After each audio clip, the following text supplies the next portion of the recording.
हमारे साथ अनुराग मिश्रा, हमारे जी मीडिया संवाददाता इस समय लाइव जुड़ चुके हैं। अनुराग, फिलहाल क्या कुछ ताजा अपडेट है? बताया जा रहा है एक और बड़ी कार्रवाई इस प्रकरण को लेकर देखने को मिली।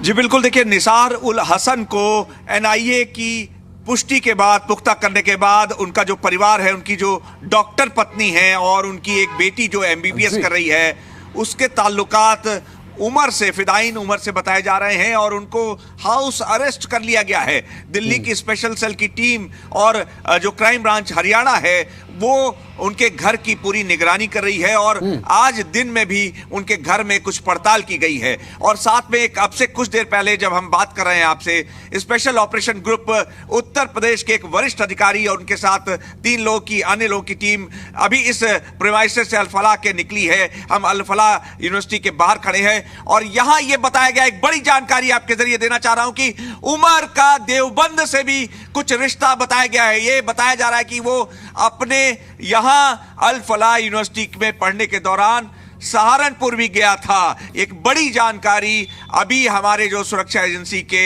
जो सूत्र हैं उनसे ये मिली है, तो ये आपके जरिए हम दर्शकों तक पहुंचाना चाहेंगे कि अब से कुछ देर पहले स्पेशल ऑपरेशन ग्रुप की टीम पूछताछ करके जो 10 एमबीबीएस के छात्र यहां पर हैं उनसे पूछताछ करके यहां से निकली है अब से 5 मिनट पहले। और ये बताया जा रहा है कि सुबह 4 बजे फिर 2 टीमें और आएंगी, तो अभी यहां पर लगातार कार्रवाई हो सकती है और बड़ी गिरफ्तारी भी हो सकती है। ऐसे में क्योंकि जब ये तार सहारनपुर और उत्तर प्रदेश से जुड़ते नजर आ रहे हैं मुजफ्फरनगर के रास्ते, तो अब ये बेहद चौंकाने वाली जानकारी हमारे सूत्र दे रहे हैं। और इसके लिए लगभग 10 घंटे से ज्यादा special operation group Uttar Pradesh, Jammu Kashmir की स्पेशल टीम, मध्य प्रदेश की स्पेशल टीम, दिल्ली की स्पेशल टीम यहां पर एनआईए के और ईडी के अफसरों के साथ इसी प्रीमाइसेस में अंदर मौजूद थी और है। अभी लगभग 25 से 30 अधिकारी अंदर मौजूद हैं और ये सुबह 6 बजे से कार्रवाई चल रही है। और ऐसा बताया जा रहा है कि अभी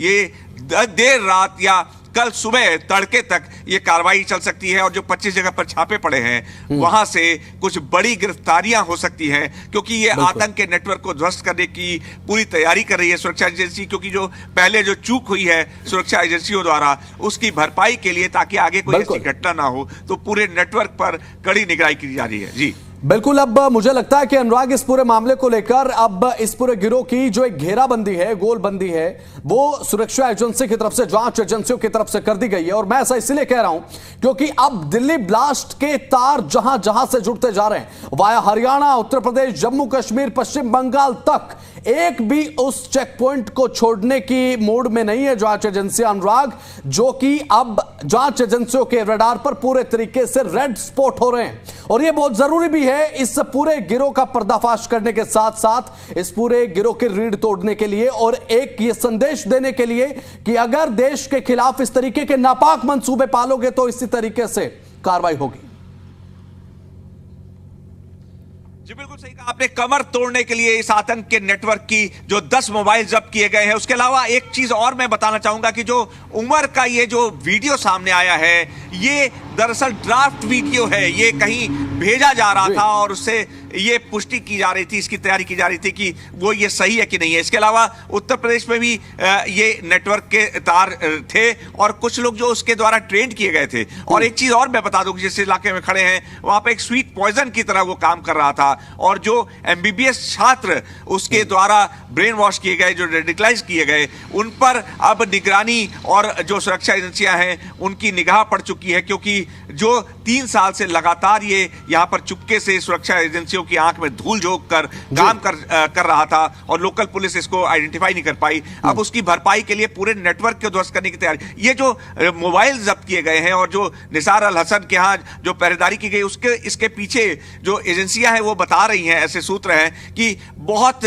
कुछ अहम जानकारियां सामने आ सकती है। क्योंकि जिस यूनिवर्सिटी के अंदर मस्जिद है उसके मौलाना से भी वो उसकी मुलाकात होती थी और जिस ढंग से वो जिन लोगों को ब्रेन वॉश करता था या टारगेट किया रहता था, हम जिस इलाके में खड़े हैं उस इलाके में वो पूरा अपना आधिपत्य जमा कर धीरे धीरे लोगों को इस अपने आतंकी नेटवर्क में जोड़ना चाहता था। इसके अलावा उसने पूरी रेकी की थी, यहां से लेकर और नूह तक के लगभग 74 किलोमीटर के इलाके में वो चुपचाप कितनी बार आया गया। और बेहद चौंकाने वाली बात यह है कि उत्तर प्रदेश के सहारनपुर इलाके में और जो देवबंद का इलाका है जो सहारनपुर जाता है वहां पर भी वो भेष बदल कर गया। तो अब ये सब तमाम जानकारियां निकल के सामने आ रही है जो अधिकारी जैसे जैसे बता रहे हैं। तो ये चौंकाने वाली जानकारी है। एसओजी का लगातार और सीनियर ऑफिसर्स का लगातार 10 से 12 घंटे इंटरोगेट करना और ईडी के साथ रहना और सारी जो एजेंसियां हैं उनका मिलकर यहां पर काम करना, ये बता रहा है कि कुछ तो बड़ा होने वाला था जो बचा लिया गया, लेकिन